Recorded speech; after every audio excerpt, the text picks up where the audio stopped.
കാക്കനാടുകാരനാണ്. മൂന്നാം ഭാഗത്തിലേക്ക് സ്വാഗതം. ഇനി നമ്മുടെ ലക്ഷ്യം തലസ്ഥാന നഗരിയാണ്. ഏകദേശം 1.5 ദിവസം നീണ്ടു നിൽക്കുന്ന യാത്രയുണ്ട്. നടന്നും ഇരുന്നും കിടന്നും കാഴ്ചകൾ കണ്ടും അങ്ങനെ 1.5 ദിവസം തള്ളി നീക്കുകയാണ്. ഭക്ഷണത്തിന്റെ കാര്യം പറയണ്ടല്ലോ.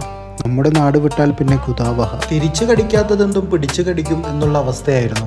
ഡൽഹി ലക്ഷ്യമാക്കി യാത്ര ചെയ്യുന്ന പല ദേശക്കാരും ഞങ്ങളുടെ കൂടെയുണ്ട്. അവരോട് സംസാരിച്ചും കുട്ടികളോട് കളിച്ചുമൊക്കെ ഞങ്ങൾ 1.5 ദിവസം തള്ളി നീക്കി. ഏകദേശം 5:30 ആയപ്പോൾ ഡൽഹി സ്റ്റേഷനിലെത്തി. ഈ യാത്രയിൽ 100 പേരടുത്തുണ്ട് ഞങ്ങളുടെ കൂടെ. പ്ലാറ്റ്ഫോമിൽ ഇറങ്ങിയപ്പോൾ തന്നെ ഷാഹുൽ ഹമീദ് ഉസ്താദിന്റെ വക നേരിടാവുന്ന പ്രശ്നങ്ങളെക്കുറിച്ച് ലഘു വിവരണം ഞങ്ങൾക്ക് നൽകി. സ്റ്റേഷന് പുറത്തേക്ക് വന്നപ്പോൾ ഓട്ടം കാത്തു കിടക്കുന്ന ഓട്ടോറിക്ഷകളാണ് എന്നെ അത്ഭുതപ്പെടുത്തിയത്. ഇന്ത്യയിലെ തന്നെ ഏറ്റവും വലിയ റെയിൽവേ സ്റ്റേഷനുകളിൽ ഒന്നാണ് ഇത്. സ്റ്റേഷന്റെ പുറത്തെ കാഴ്ച തിരക്കുകൾക്കിടയിലും അലങ്കാര ദീപങ്ങൾ കൊണ്ട് സുന്ദരമായിരുന്നു. സ്റ്റേഷന് പുറത്തേക്ക് ഇറങ്ങിയപ്പോൾ എന്റെ ബാഗിന്റെ വള്ളി ഡിം.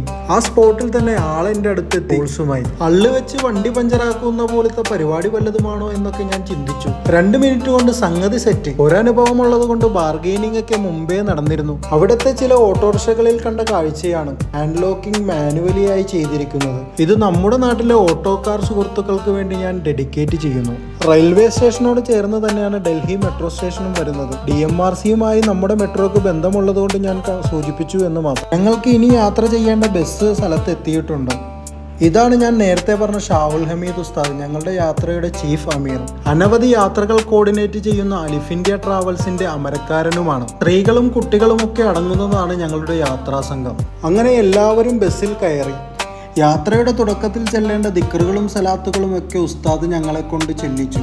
അതിനുശേഷം ഞങ്ങൾ അടുത്ത സന്ദർശനം നടത്തുന്ന സ്ഥലത്തെക്കുറിച്ചുള്ള വിവരണങ്ങളായി. ആദ്യം ഞങ്ങൾ പോകുന്നത് ഹസ്രത്ത് നിസാമുദ്ദീൻ ഔലിയുടെ അടുത്തേക്കാണ്. ഇന്ത്യയിലെ എല്ലാ റെയിൽവേ സ്റ്റേഷനുകളും മുഴങ്ങിക്കേൾക്കുന്ന ഒരു നാമമാണ് ഹസ്രത്ത് നിസാമുദ്ദീൻ ഔലിയുടെ. ഓരോ മഹാന്മാരുടെ ചരിത്രം മനസ്സിലാക്കി അവരുടെ ഹളറത്തിൽ സിയാറത്ത് ചെയ്യുമ്പോൾ അതിന് പ്രത്യേക സുഖമാണ്. ഇത്തരത്തിലുള്ള യാത്രകളിലൂടെ കിട്ടുന്ന അറിവുകളും അതാണ്.